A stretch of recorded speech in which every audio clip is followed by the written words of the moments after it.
Good evening. Glad you're here on this Thursday night.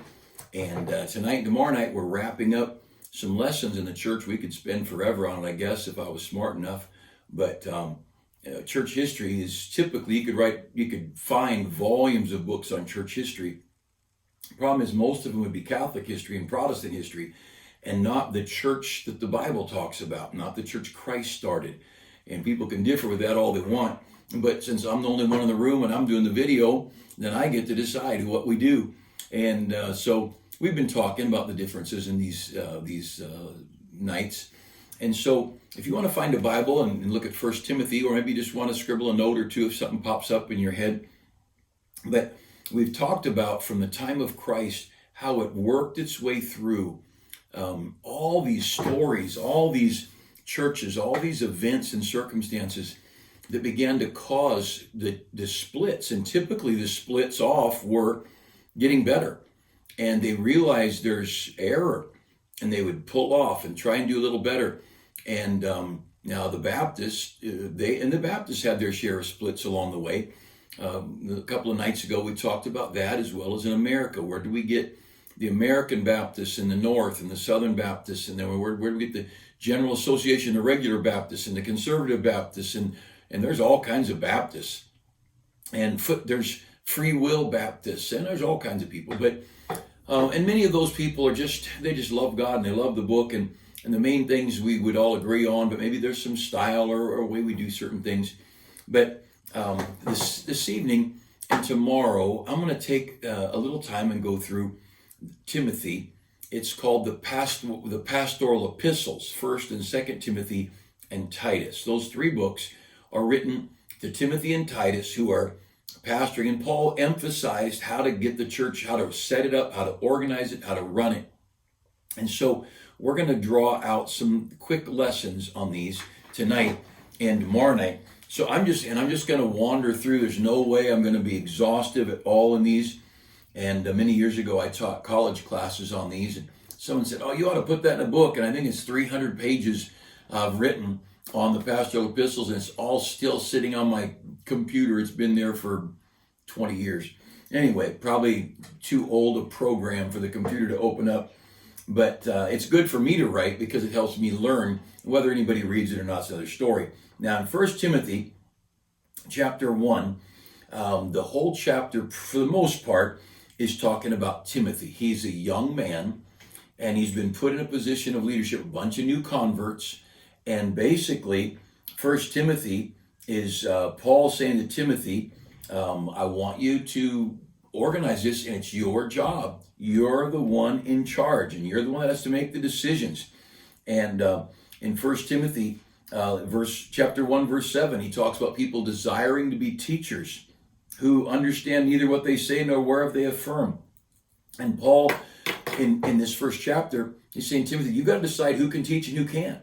You've got to be the one to decide what they teach, because somebody's got to keep this church right. And the Acts chapter 20, we've looked at, there'll be grievous wolves come in from the outside, and also among your own selves men would rise up to draw away disciples after them. And so whoever's in charge, it's not an easy job, and who wants that? But that's the job. And so Paul starts out 1 Timothy with Timothy, you have got to be the one to decide who teaches and what they teach. That's your job, and you've got to do that. And then over into chapter 2, Paul talks about for 8 solid verses, chapter 2, verses 1 through 8, Paul says, I exhort therefore that first of all, and many of you in our church have heard me talk about this over and over, and I'd almost like to do it every church service for about 6 weeks until it sinks in.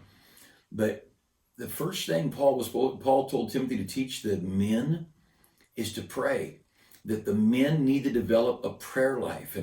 And I exhort therefore that first of all, and prayer for authority. Boy, don't you think we ought to be praying for our leaders right now, making laws and making decisions? And do we do this? Do we not do that? Do we blow these people up, or do we arrest them, or do we let them have the country? What do we do with people? And so somebody better be praying. Only God knows what to do. And if we're not concerned enough to pray, why should God be concerned enough to act? And so in verse 2, he says, for kings and all that are in authority, that we may live a quiet and peaceable life in all godliness and honesty. And see, we need our leaders to have wisdom to know how to act in their role, so that we could live a quiet and peaceable life in all godliness and honesty. And so we see the great need for prayer. Now he goes on in verses 3 and 4 and 5 and 6. It's all wrapped up in verse 8. I will therefore that men pray everywhere, lifting up holy hands without wrath and doubting. And so he's summarizing, oh, Timothy, get the men to pray. And could I just make a little commercial break? We have on Saturday evening at 7 o'clock, we have a men's prayer meeting. And I wish every man in our church would come. Now, it might be that every man's not going to pray out loud or whatever. Now, I don't know why not. I don't understand why we wouldn't want to pray, why we wouldn't want to pray publicly. I've been with families on many occasions where they have a teenager pray and the dad doesn't pray. And maybe the dad doesn't pray at all. Well, I wonder, Dad, are you saved? I wonder, are you saved at all? Do you know God at all? Do you not even know how to talk? Are you such a stranger to God? You can't talk to God in front of others? Now, there may be a good reason. I'm not judging you. I'm just talking in my office by myself, and you happen to be listening in. But I just want to challenge. It's my job as the pastor to urge and to teach our men to pray. You need to talk to God. Men, you need to talk to God. And to talk to him while you drive, talk to him while you sit, talk to him while you walk. You're working on your car, talk to him about God, help me know how to do this. Help me catch things that are wrong. Help me to fix this. I remember one night working on my car in the snow and I dropped a bolt or a nut or something. And if I remember right, I was underneath the car and I'm thinking, oh, Lord, and it's in the, and I said, God, please help me find that. And turned around, there it was, right there in the snow, grabbed it and did whatever needed done. I don't know, it was too long ago. I don't want to remember working on cars in the snow, in the dark, after work in the middle of the night. But pray. And there is something supernatural about men gathering to pray. And I believe in prayer meetings. I believe in men getting together. And where Jesus said, where 2 or 3 are gathered together, there am I. He wants us together in prayer.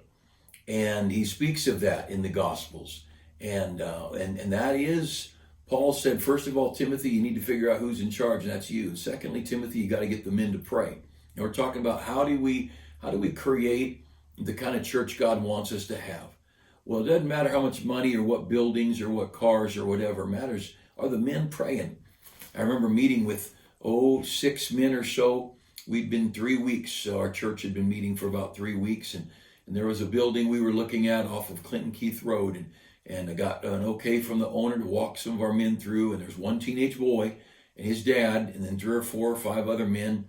And we walked through and talked about it and talked about the price of it. What do you think we ought to do? It was a whopping $100 a week. And what do you think? Think we ought to? And I remember we met out in the parking lot. One of the men was a retired truck driver. And he's just what you picture every truck driver being. He is the caricature of all of it. And he's such a good one. He was the first man in our church who went soul winning with me. My wife went soul winning, but he was the first man to go out with me, knocking on doors and introducing people to the ministry of our church. And he's in heaven now. But we met in the parking lot, and he's the one who said, could we just pray? And we stood together in a circle there in that parking lot and prayed. And that was the first time I remember I know, of course, I prayed in church, but it was the first time a group of men gathered together to pray. And that means something to God. And if it means something to God, it ought to mean something to us. Now, it's interesting. For 8 verses, 1 Timothy 1, chapter 2, verse 1 through 8, he's talking about get the men to pray, get the men to pray, get the men to pray. And he said, why didn't you talk about the women needing to pray? Well, probably because women pray more than men on their own anyway. But he goes to the women in verse 9. And it's interesting, the change of direction. Look at verse 9. In like manner also, what's the like manner? Well, you go back to verse 8. I will therefore that men pray everywhere, lifting up holy hands without wrath and doubting. So there's no wrath, no doubting, holy hands. The holy hands is symbolic. It's I'm yours, I'm available, God, I'm surrendered to you. I want your will.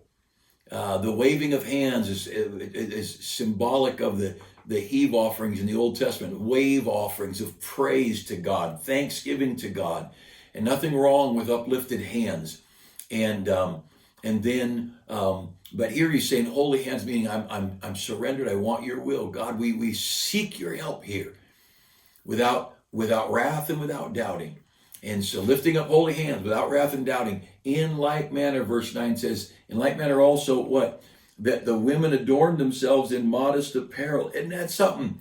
He goes from 8 verses on prayer to 7 verses on women dressing right, and why a woman ought to guard her dress and her appearance, and why a woman ought not teach over, be an authority and teach men.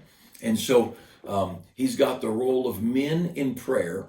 He starts out in chapter 1 with the role of the pastor. In chapter 2, he's got the role of the men in prayer. And then he's got the role of women dressing right and in subjection, if you would follow that. So you see there in verse 9, women adorn themselves in modest apparel. It does matter how you dress, in shamefacedness and sobriety, and not with gold, braided hair and gold and pearls. And you shouldn't be so elegant that you're a show-off. And verse 11, let the women learn in silence with all subjection. So a lady is she's to listen. She's not to be the one up front teaching. Verse 12, I suffer not a woman to teach or to usurp authority over the man. And then in verses 13 and 14 and 15, he explains why a lady is to be in submission to the man and why the woman is not to be. Now, that's not very popular because we got all kinds of women preachers and women praise team leaders and women ministry that are overseeing things. But God says that the lady's not to be in the authority over the man. And this is how a church is supposed to be organized. We're talking about New Testament Christianity here. So, got a man in charge, that's the pastor. And then we got the men learning to pray. And I'll tell you, it's as hard to get ladies in submission and ladies modest as it is to get the men to pray. And we're in a day now, summer, it's been hot, getting hot this week. And it's like, how few clothes can a girl wear? How much of her body can she expose to the world? And that's the culture that we're in. It's not right. It's not biblical. And a godly woman should dress herself modestly in shamefacedness and sobriety. And you try and fit that into the short shorts and crop tops and halter tops and swimming suits, and you don't fit those things in there. They just don't. And so, these things that I don't even know what they call them. It looks like they took a girl and dipped her in a can of paint and let her walk down the street. Things that's so thin and so tight that you could, there's nothing left to the imagination. Well, you say that, and the gals ought to dress modestly. And then he goes to chapter 3. In chapter 3, there's a true saying that if a man desire the office of a bishop, he desireth a good work. Now the bishop, I've talked about this before, but there's 3 titles for the pastor. The word bishop, that's the overseer, and that he's the CEO, the pastor. And then there's the term pastor, and the term pastor is like the word shepherd, the one that's responsible to feed and to protect the flock. And then there's the term elder. Bishop, pastor, and elder, all 3 titles for the same person. The elder has to do with someone who's got wisdom and some experience. And there are churches that have an elder board. Well, there's no elder board in the Bible. There's a deacon. There are deacons, plural, but there's no elder board. The elder, multiple plurality of elders, is a Protestant doctrine, not a Baptist doctrine, nor is it a Bible doctrine. And I'm not picking on, there's just some good people who believe this, they're just wrong. And it's okay, everybody's not perfect, just us. And of course we're not. But the pastor, the bishop, and the elder are all 3 titles. Now, here he used the term bishop, if a man desire the office of a bishop. And then he goes through the requirements. If you're going to be the pastor, you're going to be the bishop, here's some things you need. In verse 2, he needs to be blameless, the husband of one wife. What do you do with priests and cardinals and bishops in the Catholic Church? They're not married. You can't do that. You're supposed to be the husband of one wife. Vigilant, sober, of good behavior, given to hospitality, apt to teach, not given to wine, no striker. A list of things. Then he talks about his family in verse 4. one that ruleth well his own house, having his children in subjection with all gravity. For if a man know not how to rule his own house, how shall he take care of the church of God? And my wife and I made a decision before we had children that if our children were ever accused of riot or unruly, that we would resign the ministry.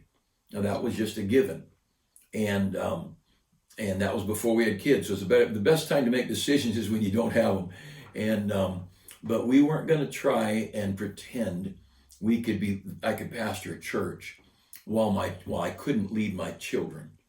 Now, once your kids are grown, they're on their own, then, tell them where they'll go, what they'll do. But at least to lead my house and to direct my house in the ways of God. And that was the decision. Now, I know all kinds of pastors who do things differently, and God gives great liberty. There's a lot of lateral liberty that God gives. He's amazing. It's his church. It bought with the blood of his own son, and yet he lets men and groups of men and women make the call, and he lets people violate his principles, and God is amazing. His mercy is beyond words. And so he's outlining this, what a church, the church needs a pastor. Now, Timothy was the pastor, but he was only temporarily going to be the pastor because his job was to ordain a pastor, like Titus was left in. We'll see in the book of Titus, on the island of Crete, he used to ordain elders in each city around that island. And so he lists, here's what a pastor needs to be. I've had many people call me over the years, say, I'm with the pulpit committee of thus and such church. We're looking for a pastor. We have this gentleman in mind. Could you give us a reference or a recommendation? And they'll ask me questions. And I'm not sure if I've ever had, maybe I have, but I don't know if I've ever had a pulpit committee take 1 Timothy chapter 3 and walk through it, say, how does he fit this? How does he fit this? How does he fit this? And I think they're wanting to know about his education and his skill with money and how good is he with music and his background. I think you better find out if this guy fits God's qualifications. That's the big deal. Well, then he goes into the qualifications for deacons in likewise also verse 8. Must the deacons be grave, not double-tongued, not given to much wine, not greedy of filthy lucre. He goes into the requirements for a deacon. And then look at verse 11. Even so must their wives be grave, not slanderers, sober. Let the deacons, verse 12, be the husband of one wife, ruling their children in their own houses well. And so again, if you're going to be in leadership in the church, God wants our marriage and our children to be in order. And so when we start talking about how do we get these different churches and how do we get all these offshoots, well, suddenly some lady thinks she wants to be the pastor, and she's going to have to split off and go her own direction, like Amy McPherson did with the Four Square Movement, or Ellen G. White with the Seventh-day Adventists, and one after another they start splitting off because I don't like this or I don't like that, and they go out and do their own offshoot. And so one of the reasons we have a lot of churches is because people read the Bible and say, I don't agree with that, and I'm going to do it my way. And there's a lot of that. And I sat right here at this very spot with a man one day, and he came in and asked me about something. And he said, where in the Bible does it say this? And you mentioned something. And I flipped over to my Bible and said right there, in that verse, and that verse. And I turned it around and pushed it over to him. And he put his finger on it and he said, you're not going to tell me you believe that. And I said, well, I may not tell you, but I do. I certainly do believe it. I believe every word in this. And I do believe that. And he decided his family needed to be in another church, which is fine. And that's great liberty we have. We're not, that's the autonomous church. And that's the priesthood of the believer. That's the individual. We talked about it yesterday. Each individual's got their own rights to choose. And God gave Adam and Eve liberty. And God gives you and me liberty. And so we're talking about these churches now. Our goal, and I'm not going to say we've gotten it right, but we've sure worked these 38 years to try and build our ministry around the book of Acts, which is the church in action, the Acts of the Apostles, but also here in Timothy, the principles. How does God want his church set up? And that has been so very important to us. And it ought to be important to every church, but let's just be honest, A lot of these churches that are different in major areas. I don't mean, I've got a good friend who has a Spanish church, and he's got a great church. They just don't talk right. And I go there and preach, and I got to preach through an interpreter, and I'm a mess. And they got a great church, and I wish I was bilingual. I go to the Philippines, and they'll use our English King James Bible, but all their talking is in Cebuano or Tagalog or whatever. And there's differences, but I know some churches have communion in the evening, and we always had it in the morning at our church in Indiana. My home church in Northern California had it in the evening. Pastor Blue used to say, "Now, Bruce, it's the Lord's Supper, not the Lord's breakfast." I said, okay. And so we have it on the last Sunday, first Sunday night of each month as a general rule. But our church in Indiana, they did it in the morning. And there's differences, odds and ends, and how we organize things sometimes. But there's some things that we ought to be lockstep with the book. And so tomorrow night we'll go over a few other things here in Timothy, and just picking the highlights out of how this is God's church. So we're going to look at just a few highlights. How does God want his church set up? And that'll help us see how the offshoots have taken place and how we get so many different churches. Have a good Friday tomorrow, and pray for our weekend that God would bless the services. Good evening. Here's our little tidbit of Baptist history for the night. And for June 11th, to get to the June 11th date, we'll need to set the scenery, I guess. In 1774, of course, 1776, we have the Declaration being signed, and the battles with England starting. So this is not that long ago, but that's the era that we're coming into. But let me read a little bit of background to get us into the right place. The associations of Baptist churches has been a big thing in history. And again, associations, they had no authority, they had no ability to command or tell any other church what to do or any other group of people what to do. It was merely a group of people who would gather together for fellowship, for preaching, and often for advice. Much like, I started our church, I was 24 and just right at a Bible college.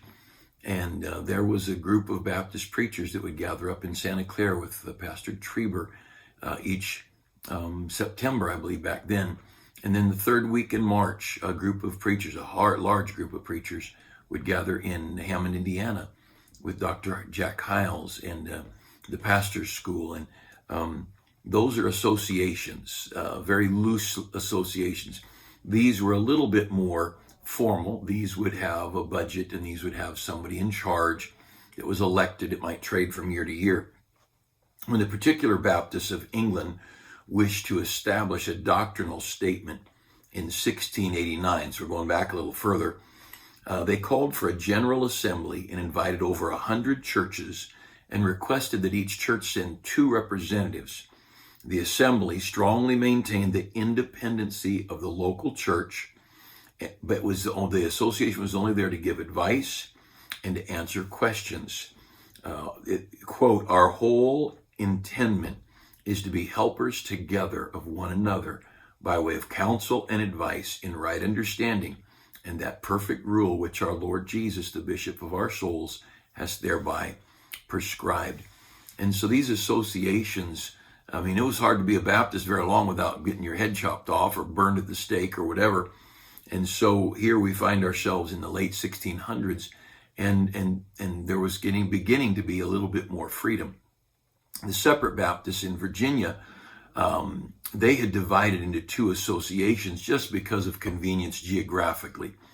So in May of 1774, the Southern District met at the Bannister Baptist Church in Halifax County, and they transacted one of the most important aspects of an association ministry. And this was something almost unheard of anymore, but it was huge back in these days. Preachers were in jail. I've got a book here. I'm at home in my study at home, and I've got a book here called Imprisoned Preachers in Virginia. And it tells the story of preacher after preacher after preacher that was imprisoned in Virginia, Culpeper, Virginia, many, but all across the area, these preachers. Well, so the district, the Southern District, met at the Bannister Baptist Church, and for 3 or 4 years, these persecuted Baptist preachers, they'd written letters from jail and to the different groups of Baptists, telling them where they are, what's going on, and it really bothered people, especially if there was a preacher called David Tinsley that was in the Chesterfield jail. And the hearts of the brethren were so touched by the suffering that they agreed as an association that they were going to raise money to just care for these people, because often they wouldn't get their needs in jail. They had to be brought by friends or family, stuffed through the bars or carried into the jail. And so, but at this Southern District meeting, this association of Baptists, they agreed to set apart. Here's the resolution. We agreed to set apart the second and third Saturdays in June as a public fast day on behalf of our poor blind persecutors and for the releasement of our brethren. With the government harassment and these people persecuting them, they decided that they would spend the second and third Saturday of June fasting and praying for their persecutors, and then also for the release of the brethren. Can you imagine what would happen in America if Bible-believing churches all across the country gathered together in groups for prayer for those who are persecuting? We gathered together. I know in recent days in California, many churches got in conference calls and Zoom meetings, and I was invited to some. I didn't participate. I'm not against it. I just didn't. But to try and petition the governor and to show we've got 1,000 churches and we're May 31st, we're opening up. You can like it or lump it and all this. But back in 1774, they called for fasting and prayer for a whole day, 2 Saturdays in a row, on behalf of those who were persecuting them. Well, the story had a good ending. There were 221 churches who were involved with 9,842 members. And it turns out that some of those who were persecuting the Baptists got saved, became Baptist preachers, and Virginia was granted Baptist freedom. What would happen if churches began to gather in prayer and fasting for their country? I mean, right now our country has needs. And on this day, June 11th, 1774, this Southern Baptist, Southern District Association of Baptist Churches decided that 2 Saturdays that month in June, they would spend fasting and praying for their government, for those persecuting them. I think we could use some prayer and fasting. And I've talked about this, but our men, we couldn't get too many men on Saturday night praying. And as we start organizing and getting back together, I'm sure our ladies will start meeting again. But I want to encourage you, prayer. Prayer is the neglected powerhouse of the church. Individual prayer on your own, but corporate prayer. Corporate prayer is a powerful entity that we cannot afford to forsake. Hope you'll take time in prayer, and you men hope you'll join us Saturday night in prayer. And ladies, get together with one another and pray. And I know we've had, I believe it was Tuesday morning, ladies' prayer during school. But you ladies talk among yourselves. But for the people of God to get together and pray is a powerful, powerful thing. More powerful than picketing and protesting in Capitol buildings. More powerful than writing letters and griping on Facebook. We need prayer. And we don't need people saying, this person's sick on Facebook, posting on Facebook, this person's sick, and you keep passing it around the country, but no one ever really stops to pray. No, we need people that will pray. Prayer. And on this day, in 1774, a bunch of Baptists got together and said, we're going to pray and fast. Can you imagine Baptists fasting? Take a whole day, 2 Saturdays in a row to pray and fast for those people who persecuted them. That is a blessing. And that's a challenge to all of us.